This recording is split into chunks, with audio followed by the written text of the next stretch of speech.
नमस्कार दोस्तों स्वागत है आपके अपने चैनल पर। दोस्तों आज शुरुआत करते हैं एक ऐसी शानदार खबर से जिससे लाखों भारतीय जुड़े हुए हैं। बात करेंगे दोस्तों 3 भारतीय नाविकों की मौत के बारे में। बात करेंगे दोस्तों भारत की फूड पैकेटिंग के बारे में, जो कि आपके हेल्थ के साथ खिलवाड़ किया जा रहा है, डिस्कस करेंगे इसके ऊपर भी। और बात करेंगे दोस्तों जियो के बारे में, बात करेंगे दोस्तों IRFC और हेल्थ स्टॉक के बारे में। दोस्तों ये वीडियो स्टार्ट करने से पहले मैं आपको बताना चाहता हूँ, अगर आपने अभी तक हमारे चैनल को सब्सक्राइब नहीं किया है दोस्तों तो सब्सक्राइब जरूर कर लें, क्योंकि ये मामला है लाखों भारतीयों की सेहत से जुड़ा हुआ मामला है। कल्पना कीजिए अगर समुद्र के बीचों बीच एक विशाल जहाज अपनी मंजिल की ओर बढ़ रहा है, जहां पर मौजूद भारतीय नाविक अपने परिवार से हजारों किलोमीटर दूर काम कर रहे हैं, लेकिन पश्चिम एशिया में बढ़ते तनाव ने इनकी सुरक्षा पर बड़ा सवाल खड़ा कर दिया है।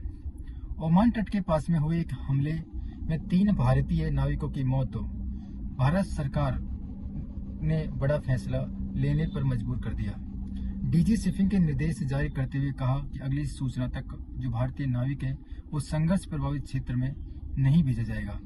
हार्मुज जलडंबरू मध्य और ओमान की खाड़ी में सभी जहाजों को हाई अलर्ट पर रहने का निर्देश भी जारी किया है। भारतीय नौसेना विदेश मंत्रालय लगातार इस हालत पर नजर बनाए हुए है। अगर यह तनाव और ज्यादा बढ़ता है, वैसे अभी बोला जा रहा है कि तनाव रुक चुका है, बंद हो चुका है, लेकिन क्या हमारी भारतीयों की मौत इतनी सस्ती है कि कोई भी आके हमें मार देगा? सोचने वाली बात है, क्योंकि जिस तरीके से 3 भारतीयों की मौत हुई है, अमेरिका ने अभी तक इसके ऊपर कोई खेद प्रकट नहीं किया और हिंदुस्तान की तरफ से अभी तक जो जवाब होना चाहिए था उस तरीके का जवाब अभी तक मंत्रालय की तरफ से नहीं मिला। अब इसके ऊपर दोस्तों क्या होगा क्या नहीं होगा, क्या कौन सी कठोर कार्रवाइयां भारतीय सरकार करेगी अमेरिका के ऊपर, ये भी देखने वाली बात होगी। बात करते हैं अगली, जो कि भारतीय डिजिटल से रिलेटेड है। जियो प्लेटफॉर्म दुनिया को इस कंपनी ने चौंका दिया है कि WIPO नई पेटेंट रैंकिंग आई है। जियो ने 320 स्थान की ऐतिहासिक छलांग लगाकर दुनिया की टॉप 20 कंपनियों में जगह बना ली है। सबसे खास बात दोस्तों यह है कि जियो ऐसा करने वाली पहली भारतीय टेक कंपनी बनी है। उसका नाम जो है अब हुआई, सैमसंग, गूगल, एप्पल और माइक्रोसॉफ्ट जैसी दिग्गज कंपनियों के साथ लिया जा रहा है। जियो ने अब तक 6817 पेटेंट फाइल किए और company 5G, 6G, artificial intelligence, cloud computing, satellite communication और एग्नेटिक AI जैसे भविष्य की तकनीकों को तेजी से काम कर रही है। आकाश अंबानी का जो कहना है, भारत अब सिर्फ तकनीक का उपयोग करने वाला देश नहीं बल्कि तकनीक बनाने और दुनिया को निर्यात करने वाला देश बन चुका है।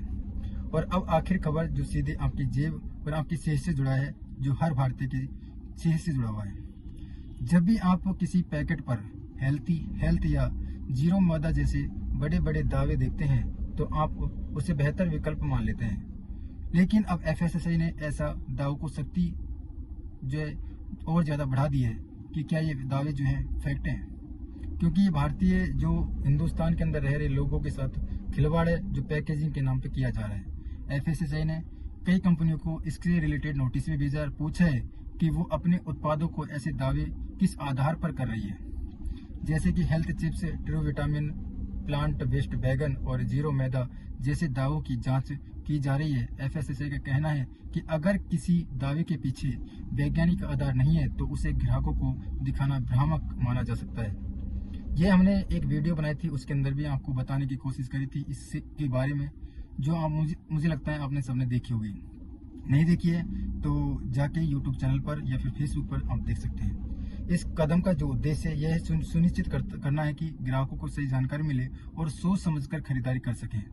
तो दोस्तों आज की 3 जो बड़ी खबर थी, एक तरफ सुरक्षा की चुनौती है, दूसरी तरफ भारत की तकनीक की सफलता और तीसरी तरफ उपभोक्ता के हितों की रक्षा। तीनों खबर जो है असर आने वाले दिनों में देश और बाजार दोनों के लिए देखने को मिल सकता है। अब बात करेंगे 2 ऐसे स्टॉक्स जो कि मार्केट को जो रुख है उसको बदल सकते हैं। नंबर 1 पे आता है दोस्तों IRFC स्टॉक है। स्टॉक के अंदर गिरावट क्यों रही, बात करेंगे इसके ऊपर भी। पिछले 6 महीने में IRFC का शेयर 16.8% गिरा और पिछले 1 साल में 34.82% तक गिरावट इस शेयर के अंदर देखी गई। अभी जो स्टॉक का प्राइस है 95 रुपये के आसपास जो स्टॉक है वो ट्रेड कर रहा है। क्वार्टर 4 फाइनेंशियल 26 का जो रिजल्ट था, IRFC ने में 7,335 करोड़ का रेवेन्यू दर्ज किया और एनुअल ईयर 9% की बढ़त इसके अंदर देखी गई। लेकिन जो नेट प्रॉफिट था 1,684 करोड़ रहा, जो लगभग फ्लैट था और रिजल्ट के बाद स्टॉक करीब 1% तक गिरा। फुल ईयर फाइनेंशियल 26 में स्टैंड अलोन नेट प्रॉफिट 7.8% से बढ़कर 7,009 करोड़ हो गया। बड़े बिजनेस डील्स 25 मई को IRFC जो हैदराबाद मेट्रो के लिए 13,527 करोड़ का रिफाइनेंसिंग डील साइन किया। 21 मई को JPY इक्विवेलेंट USD 1.1 बिलियन का 5 ईयर ECB यानी external commercial borrowing loan sign किया। अगली बात आती है दोस्तों IRFC से रिलेटेड ये OFS इश्यूज। मार्च 2026 में सरकार OFS यानी ऑफर फॉर सेल में मात्र 1.71% स्टेक ही बिक पाए थे। टारगेट 4% था। इससे स्टॉक करीब 4% गिरकर 98.74 पर आ गया था। स्ट्रॉन्ग पॉइंट क्या है इसके अंदर? स्ट्रॉन्ग पॉइंट दोस्तों IRFC का 0 NPA रिकॉर्ड बरकरार है और यह अब नवरत्न CPSE का दर्जा बड़े इंफ्रास्ट्रक्चर प्रोजेक्ट भूमिका निभाने की स्थिति में है। बात करेंगे अगले स्टॉक जिसका नाम है HAL। 12 जून 2026 को HAL का शेयर प्राइस 4,192 रुपये यानी कि 52 वीक हाई 5,145 और 52 वीक लो जो इसका था 3,479 रहा। पिछले एक साल में इस स्टॉक्स ने 15.8% नीचे की तरफ गया है।